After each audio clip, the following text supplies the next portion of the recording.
દયાપર ખાતે જલારામ બાપાની 226મી જન્મ જયંતિની વિશેષ ઉજવણીનો કાર્યક્રમ યોજવામાં આવ્યો હતો. આ પ્રસંગે દાતાના સહયોગથી સરસ્વતી સન્માન સમારોહનું આયોજન કરવામાં આવ્યું હતું.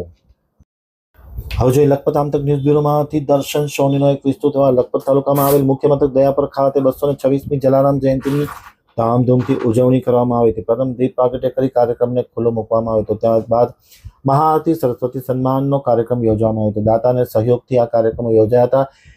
તેને લઈને દાતાનું પણ વિશેષ સન્માન આગેવાનો દ્વારા કરવામાં આવ્યું હતું. લોહાણા સમાજના પ્રમુખ સમીરભાઈ અનમ, મંત્રી ભાવિનભાઈ ઠક્કર, વડીલ રવજીભાઈ કોટક, વીરાભાઈ કોટક, રમેશભાઈ અનમ, પિયુષભાઈ અનમ, જીતેન્દ્રભાઈ કોટક, હિતેશભાઈ ઠક્કર, અરવિંદભાઈ ગણાત્રા, હરેશભાઈ ઠક્કર, જયેશભાઈ ઠક્કર, શંકરભાઈ ચંદારાણા, મહેશ ઠક્કર, રૂપેશ કોટક, દીપકભાઈ રેલોન, વિજયભાઈ કોઠારી, કડુલીના જગદીશભાઈ ઠક્કર, દોલતપર તેમજ સહિતના આજુબાજુના વિસ્તારના લોકો ઉપસ્થિત રહ્યા હતા.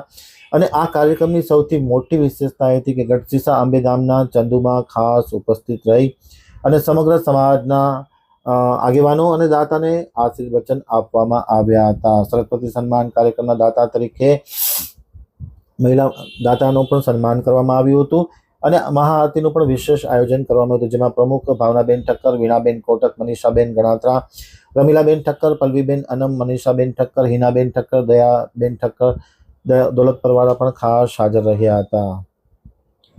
જય જલારામ. આજરોજ શ્રી દયાપર લોહાણા મહાજન તેમજ શ્રી દયાપર લોહાણા મહિલા મંડળ દ્વારા પૂજ્ય સંત શ્રી શિરોમણી જલારામ બાપાની 226મી જન્મ જયંતિ તેમજ સરસ્વતી સન્માનનું એક સુંદર આયોજન કરવામાં આવ્યું હતું, જેમાં મોટી સંખ્યામાં જ્ઞાતિજનો ઉપસ્થિત રહ્યા હતા અને એક સુંદર પૂજાનું આયોજન કરવામાં આવ્યું હતું અને યોગાનો યોગ અંબેધામ ગઢસીસાથી માઈશ્રી ચંદુમાં પણ ઉપસ્થિત રહી અને આશીર્વચન પાઠવ્યા હતા. જય જલારામ.